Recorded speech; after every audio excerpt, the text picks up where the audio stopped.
Bonsoir, le chantier de construction du Weli Kakimbo avance. Une délégation du ministère de la Ville était sur le site pour constater l'évolution des travaux. Les populations de Farana soutiennent les actions du chef de l'État. Elles l'ont exprimé lors de la récente visite du professeur Alpha Condé dans la région. Sport foot, le derby guinéen se prépare. Dimanche prochain, l'AS Kaloum affrontera le Orea. C'est le match le plus attendu du championnat guinéen.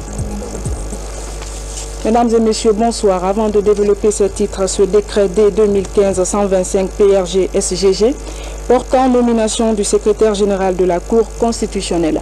Le président de la République décrète, article 1er. Monsieur Cheikh Fantamadi Condé, professeur matricule 139 342 X, est nommé secrétaire général de la Cour constitutionnelle. Article 2. Le présent décret qui prend effet à compter de la date de sa signature sera enregistré et publié au journal officiel de la République. Conakry le 25 juin 2015, signé professeur Alpha Condé. Le Conseil ordinaire des ministres s'est tenu ce jeudi, présidé par le chef de l'État, professeur Alpha Condé.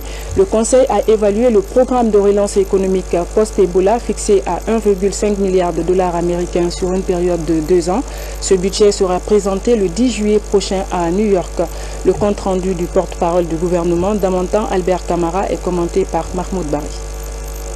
C'est sous la haute présidence du président de la République que le Conseil des ministres a tenu sa session ordinaire. Le message du président de la République. Le compte-rendu des sessions ordinaires du Conseil interministériel tenu les 2 et 23 juin 2015, les décisions et les divers ont été à l'ordre du jour. Au titre du premier point de l'ordre du jour, le chef de l'État a demandé au ministre du Commerce de vérifier régulièrement les stocks de produits de première nécessité pour éviter toute rupture et toute spéculation sur les prix des denrées de première nécessité pendant la période du Ramadan. Il a demandé au ministre de l'Industrie et des PME un accompagnement soutenu des nouveaux projets industriels, notamment ceux dont l'activité permet d'apporter une valeur ajoutée à notre production agricole. Le ministre d'État, ministre de l'Économie et des Finances, a fait une communication relative à la stratégie de relance et de résilience socio-économique post-Ebola 2015-2017. Il a été annoncé que le cadrage macroéconomique du programme de relance a été finalement arrêté à 1,5 milliard de dollars américains sur une période de 2 ans. Le ministre de la Culture et du Patrimoine historique a soumis à l'appréciation du Conseil le projet de construction du centre culturel de Koléa. L'objectif est de renforcer les capacités de création, de formation et de diffusion des ballets africains de la République de Guinée, à travers la construction et l'équipement d'un espace culturel approprié. Le ministre a attiré l'attention du Conseil sur ce dossier afin qu'il examine les voies et moyens permettant d'achever la construction de cet édifice. Le Conseil a recommandé au ministre de présenter à une prochaine session une communication relative à la relance de la culture et des arts en Guinée. Il a également recommandé une étude pour la construction d'un centre culturel. Le ministre de l'Économie et des Finances a fait un compte-rendu de la première session de travail du cadre de concertation avec les partenaires techniques et financiers tenue le lundi 22 juin 2015 à Conakry. Les travaux qui se sont déroulés en 2 sessions ont porté sur le dispositif institutionnel du cadre de concertation. Plusieurs points ont été débattus. Le suivi des conclusions de la concertation du 1er octobre 2014, la restructuration des groupes thématiques, le point sur l'état de mise en place des bases de données unifiées sur les projets et programmes d'investissement, le financement de la stratégie et le cadre de mise en œuvre. Le Conseil a recommandé la prise en compte des différentes observations et recommandations issues des travaux afin de préparer la conférence de New York du 10 juillet 2015. Au titre de l'examen des textes, le ministre de l'Énergie et de l'Hydraulique a présenté un projet de décret portant gestion d'une société anonyme à participation publique dénommée Société de gestion de l'énergie du Kunkuré, SOGEC. Le Conseil a observé que le projet de décret soulève une question préjudicielle qu'il faut résoudre pour être en conformité avec la loi, notamment celle sur la gouvernance financière des sociétés et établissements publics. Le Conseil a recommandé l'inscription du dossier à la réunion du Conseil de coordination économique et des réformes prévue le lundi 29 juin 2015 pour examen et observation du comité technique d'appui. Le ministre de l'Enseignement technique, de la formation professionnelle, de l'emploi et du travail a présenté un projet de décret portant création, organisation et fonctionnement du Conseil national du dialogue social. Le Conseil a demandé au secrétariat général du gouvernement de transmettre ce projet de texte à l'examen du Conseil de coordination économique et des réformes pour un examen approfondi. Le ministre de l'Environnement, des Eaux et Forêts a fait une communication relative aux préparatifs de la 21e session de la conférence des parties à la Convention cadre des Nations Unies sur le changement climatique. Elle a rappelé que l'objectif ultime de cette conférence est de stabiliser les émissions de gaz à effet de serre et d'aboutir pour la première fois à un accord universel et contraignant permettant de lutter efficacement contre le dérèglement et le réchauffement climatique. La ministre a informé que la Convention fait obligation aux parties de préparer des communications nationales comprenant les inventaires nationaux des gaz à effet de serre, des études de vulnérabilité de différents secteurs, la définition des plans nationaux sur les mesures d'atténuation et d'adaptation aux effets néfastes des changements climatiques. Le Conseil a mis en place un comité ministériel présidé par le ministre d'État en charge de l'enseignement supérieur pour préparer le dossier guinéen de la conférence de Paris. Le ministre du Commerce a fait une communication relative à la deuxième phase du projet de cadre intégré et renforcé de la Guinée, CIR. Ce programme, dont la première phase a pris fin le 31 décembre 2014, vise à renforcer l'efficacité et la capacité commerciale de la Guinée. Le ministre a rappelé que depuis le démarrage de la deuxième phase de ce projet, en mars 2012, quelques résultats positifs ont été atteints en matière de renforcement de la capacité commerciale de la Guinée. Mettre les priorités du gouvernement dans le cadre de cette deuxième du CIR. En outre, le Conseil a entendu les communications aux clés du développement pour accompagner le progrès socio-économique du pays en mettant en contribution leurs 14 années d'expérience dans l'énergie et l'immobilier. We have come to Guinea to see how can we collaborate to do some work here. Ils sont aujourd'hui en Guinée pour voir comment est-ce qu'ils peuvent redynamiser, comment est-ce qu'ils peuvent collaborer et créer des choses avec la République. Et nous sommes là aujourd'hui pour voir comment est-ce que nous pouvons participer au développement des infrastructures ici en République.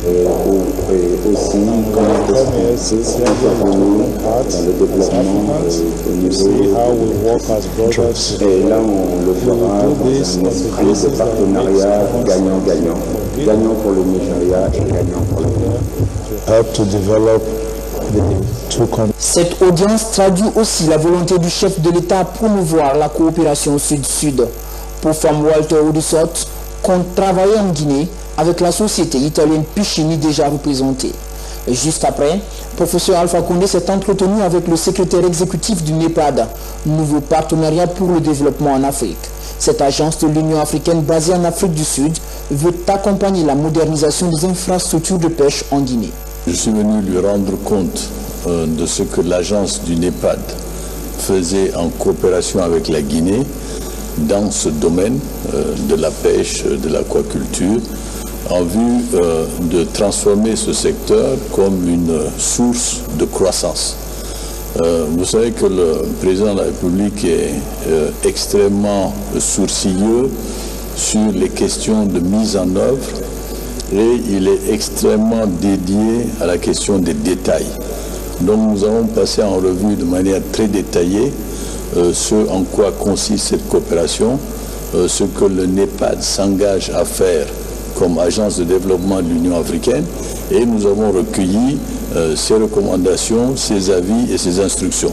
Créé en 2001, le NEPAD se veut une agence panafricaine avec pour objectif de combler le déficit entre l'Afrique et le reste du monde en matière de développement.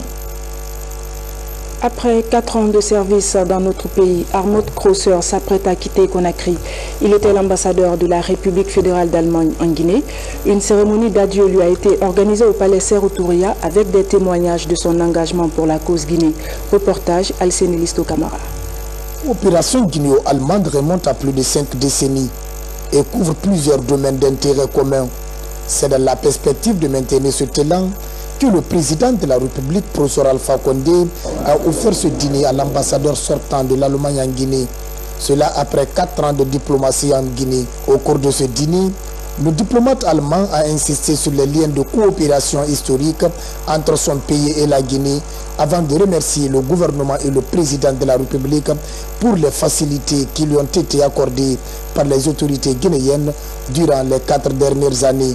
Le gouvernement fédéral allemand d'Allemagne s'est déclaré prêt aussitôt de contribuer par un nouveau programme de coopération sur les projets de la santé reproductive et familiale ainsi que l'éducation de base. Le gouvernement fédéral allemand a annoncé il y a 15 jours seulement une augmentation considérable de la coopération comme réponse urgente aux graves défis sociaux qui pèsent sur le processus qui s'appelle le processus post-Ebola. Je tiens à vous remercier, Monsieur le Président, de votre soutien fiable dans ma mission et mes efforts d'ouvrir une nouvelle page dans le cadre d'un partenariat étroit entre nos deux gouvernements et nos deux peuples. Le président de la République, professeur Alpha Condé, a réitéré les mérites du diplomate allemand dans le renforcement des liens de coopération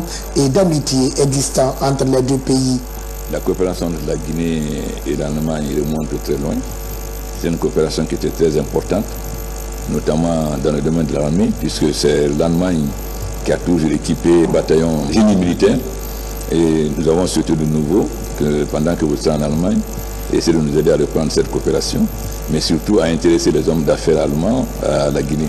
Donc j'espère que dans votre retraite, vous serez l'ambassadeur de la Guinée en Allemagne et que nous aurons, au lieu d'une ambassadrice, nous aurons 2 ambassadeurs. Institution républicaine, cabinet de la présidence, membre du gouvernement, Union européenne, CEDEAO, ambassadeur accrédité en Guinée, coordination de la lutte contre Ebola, Croix-Rouge, tous sont venus passer ce dernier temps avec le diplomate allemand pour son départ définitif en République de Guinée.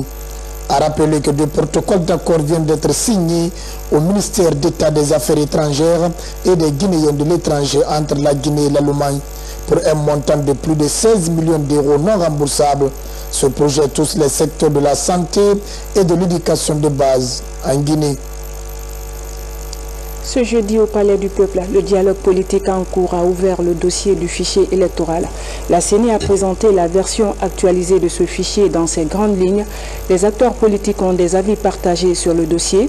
Au sortir de la salle des débats, Aboubakar Silla et Damaro Camara ont présenté le point de vue de leur groupe politique. Ils sont au micro de Camara Aboubakar.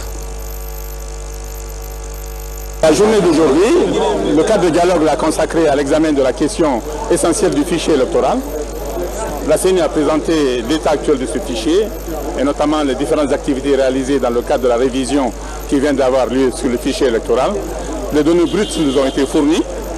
Nous, de l'opposition, nous avons évidemment contesté la qualité de cette révision en mettant en évidence les anomalies que nous avons constatées, notamment l'enrôlement massif de mineurs. Nous avons donc estimé que les chiffres qui nous avaient été présentés ne reflétaient pas la réalité du corps électoral guinéen et que donc nous étions extrêmement réservés sur ces chiffres. Il est bien entendu que la CENI va certainement assainir et à partir des différentes opérations de dédoublonnage et d'écrasement des millions enrôlés, en tout cas c'est l'engagement qui a été pris par la CENI. La CENI finira par nous donner les chiffres définitifs et à partir de ces chiffres-là, nous nous prononcerons sur la qualité du fichier électoral. Nous de la mouvance, nous sommes d'accord de mettre sur pied tout ce qui peut être fait comme filtre, comme disposition pour rendre ce fichier crédible. C'est ça notre créneau et nous avons invité l'opposition à s'impliquer dès maintenant. La CENI a mis suffisamment de filtres. Premièrement, la CENI recommande à ce qu'il y ait des commissions mixtes, opposition, CENI et mouvance, pour regarder déjà sur les photos après l'affichage, qu'on mette de côté toutes les photos qui paraissent être des mineurs. Deuxième cas de filtrage, que l'on, pendant la distribution des cartes d'électeurs, que l'opposition, la mouvance et la CENI ensemble n'acceptent pas de donner les cartes, de délivrer des cartes d'électeurs à tous ceux qui paraissent être comme des mineurs. Et nous de la mouvance, si ça ne suffit pas, nous demandons à l'opposition de faire d'autres propositions et surtout de ne pas attendre les chiffres définitifs pour de manière dogmatique rejeter, de s'impliquer maintenant dans la purification de cette liste avant la liste définitive. A précisé que la journée de demain sera consacrée sur le principe constitutionnel de la neutralité des services publics. Et puis les travaux de construction du chantier Wely Kakimbo se poursuivent. Maintenant, ils en sont au 8e étage. Les autorités du ministère de la Ville et de l'Aménagement du Territoire s'activent pour l'achèvement des travaux dans un délai raisonnable. Reportage Saint-Martin Fancinadounou. À la pointe du carrefour Bambeto, sur la transversale de Kipé, se réalise un grand projet. C'est bien Wely Kakimbo, un complexe immobilier de 2 tours jumelles de 25 étages chacune. Aujourd'hui, les travaux avancent et sont au 8e étage. Déjà, la fondation qui fait 3 étages engloutit 7000 mètres cubes de béton, soit un immeuble de 8 niveaux au sol. Malgré quelques problèmes enregistrés sur le terrain, les promoteurs réaffirment leur engagement au gouvernement à lui rendre ses premiers lots du chantier en 2016. Nous resterons que d'ici la fin de l'année 2016, nous verrons les 25 étages. Nous, TT, certains aléas d'ailleurs, nous serions au 11e étage. Mais il y a eu un mois de grève ici. Les travailleurs ont perturbé, ils ont saboté le travail. Et certains techniciens chinois aussi sont rentrés à cause d'Ebola. Ce chantier est le fruit d'un partenariat public-privé. Ici, l'État guinéen est actionnaire à 25%. C'est pourquoi le nouveau ministre de la Ville et de l'Aménagement du Territoire, accompagné de ses cadres, visite le chantier pour s'assurer de l'évolution des travaux. Il faut avec beaucoup de courage pour réaliser 2 fois 25 étages dans notre pays et sur un terrain aussi accidenté que ce site de Kakimbo. Et les travaux vont bon train, vous l'avez vu, ils sont entre le 8e et le 10e niveau. Ça voudrait dire qu'on est environ à plus de 50% parce que pour des travaux comme ça, le plus difficile, c'est la fondation. Autre projet prometteur visité par le ministre de la Ville, le centre Prima de Kapororaï. C'est le premier grand centre commercial moderne de Conakry. 90 boutiques avec 9 points de restauration sont réalisées. Des heures de jeu pour les enfants, une grande salle de spectacle pour 1000 places assises et les espaces verts pour les visiteurs seront bientôt ouverts. Un hypermarché, une surface de 2000 m² de surface de vente et une salle événementielle polyvalente de 900 m² avec 300 m² de terrasse qui pourra accueillir séminaires, congrès, mariages, événements. Où nous-mêmes on va organiser pendant toute l'année des concerts, des galas, des défilés, des événements le dimanche pour les familles. Des soirées, tout ce que vous pouvez organiser dans une salle événementielle polyvalente. Les 90 boutiques couvrent en gros tous les besoins des Conakryka au quotidien. Dans les activités qui vont de la restauration, il y aura au moins 8-9 points de restauration sur le centre. Salon d'esthétique, labo photo, boutique de prêt-à-porter, boutique d'électroménager, de meubles, de déco. Donc on est vraiment dans un centre commercial avec une offre large, un éventail de produits et de services aussi très large. Ce chantier, une fois terminé, pourra attirer bon nombre de visiteurs. Ce centre de proximité vient ainsi répondre aux soucis des autorités guinéennes qui voudraient construire plus de marchés modernes à Conakry et à l'intérieur du pays. À Farana, à la source du fleuve Niger, les chantiers ouverts par le chef de l'État sont nombreux. La cité du Niger est réhabilitée avec une extension. Le marché est devenu moderne. Les populations saluent le changement en cours et l'ont récemment signifié au chef de l'État de passage dans leur localité. Ibrahim Akita revient sur cet acte de reconnaissance. Située à quelques 455 km de la capitale Conakry, la préfecture de Farana compte 195 000 habitants répartis entre 11 communes rurales et 12 quartiers de la commune urbaine. Ici, le développement tardait à venir depuis des années. Cette tendance est en passe d'être inversée depuis l'arrivée au pouvoir du président de la République, professeur Alpha Condé, il y a moins de 5 ans. Parmi ces chantiers, la cité du Niger, autrefois abandonnée et qui est aujourd'hui à plus de 70% de restauration. Mieux, sur l'initiative du chef de l'État, la préfecture de Farana a depuis quelques mois son marché moderne. Un marché qui comporte 2 halles doubles et près de 300 kiosques. La voirie urbaine, elle, a bénéficié de plus de 10 km de bitume. De quoi réjouir les populations de Farana qui, au dernier passage du chef de l'État, ont tenu à lui rendre hommage pour des actions qui justifient l'engagement des Faranaka à accompagner de telles actions de développement. Il a fait ses preuves en moins de 5 ans, on a vu ce qu'il a pu abattre.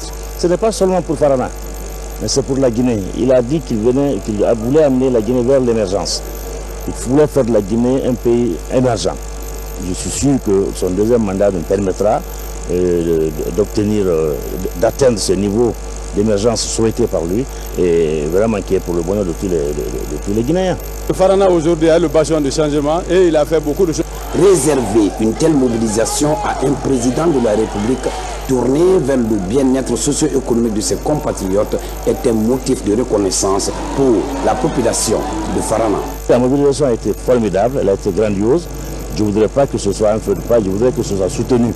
Le séjour du travail du président de la République dans la région de Farana a donc été une occasion pour les populations de dire merci au professeur Alpha Condé pour ses initiatives de développement en si peu de temps.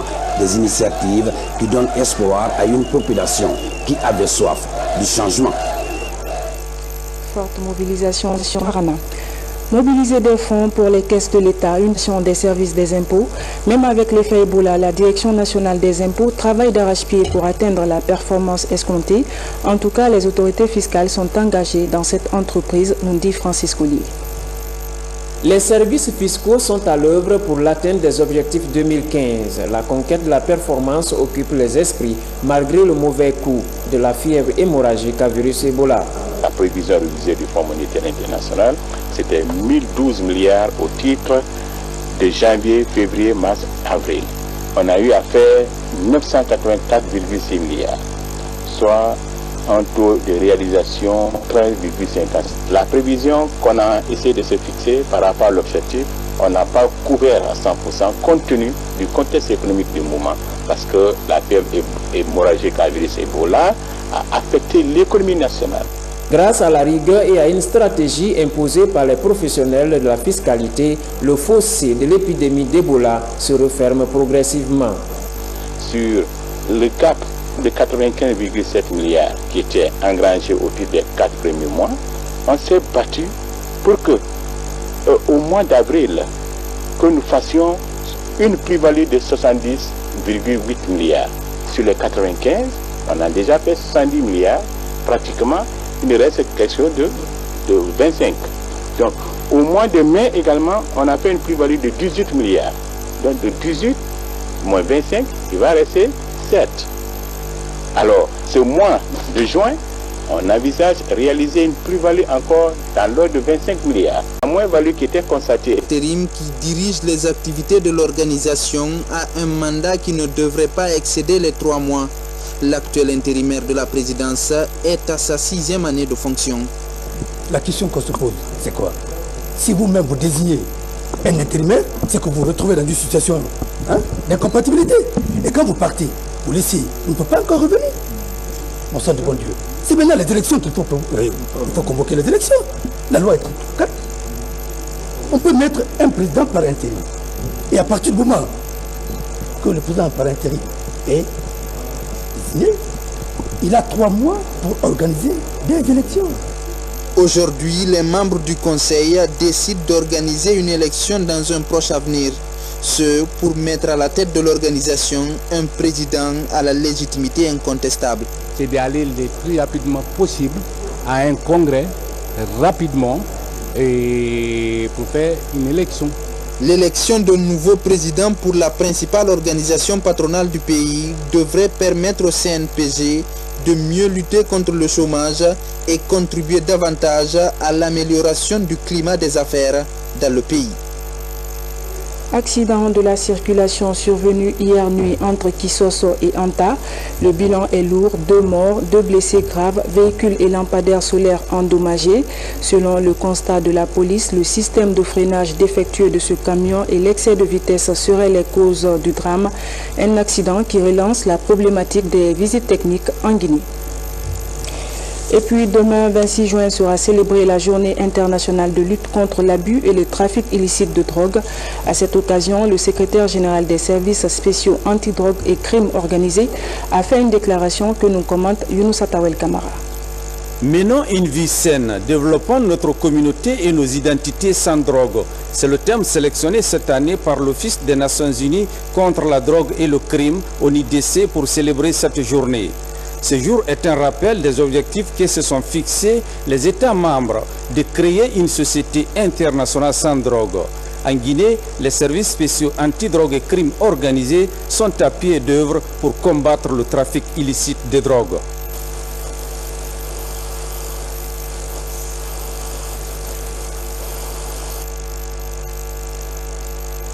Criminels organisés.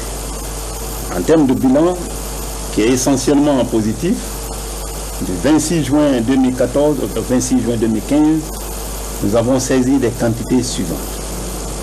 1,166 kg de cocaïne en poudre à nos frontières.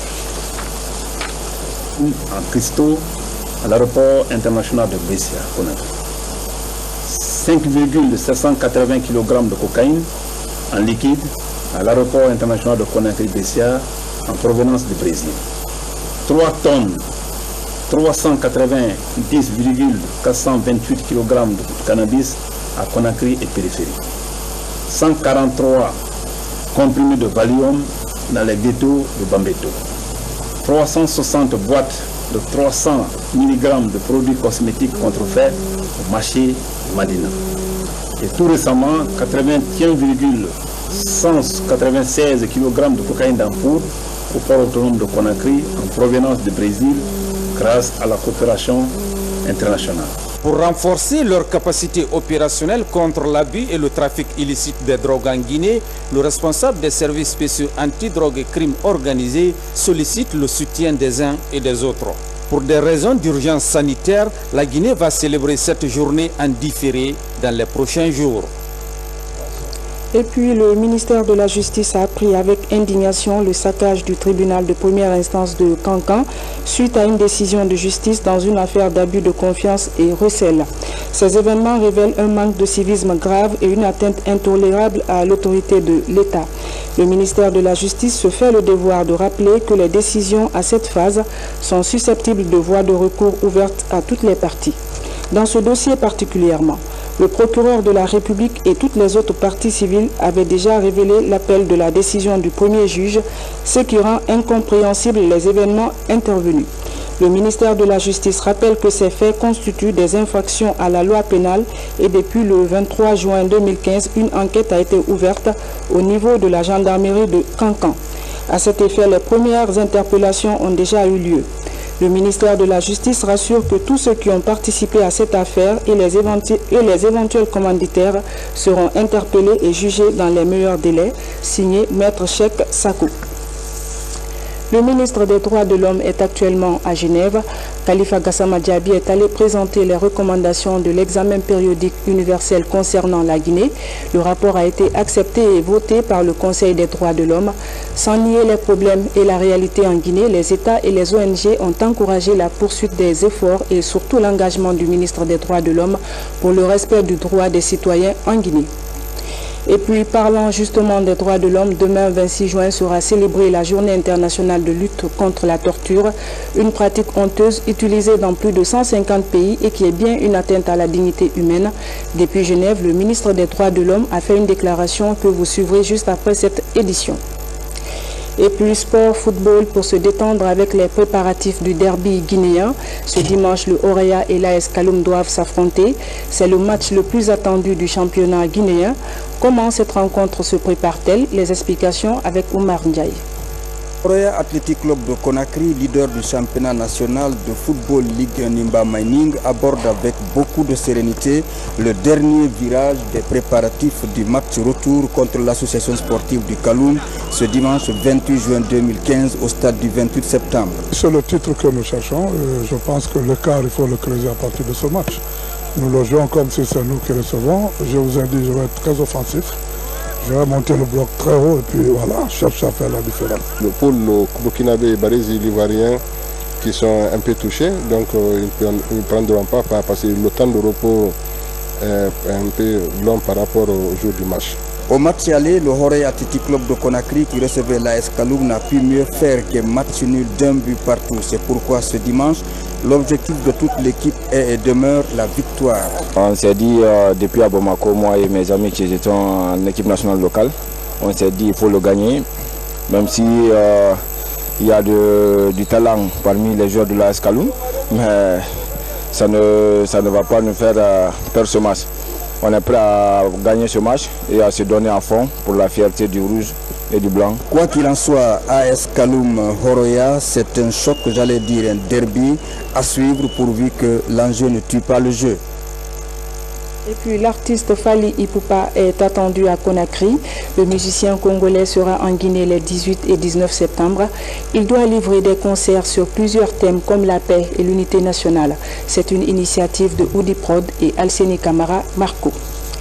Voilà, mesdames et messieurs, c'est la fin de cette édition d'information. Merci à vous de l'avoir suivi. Bonsoir et à bientôt.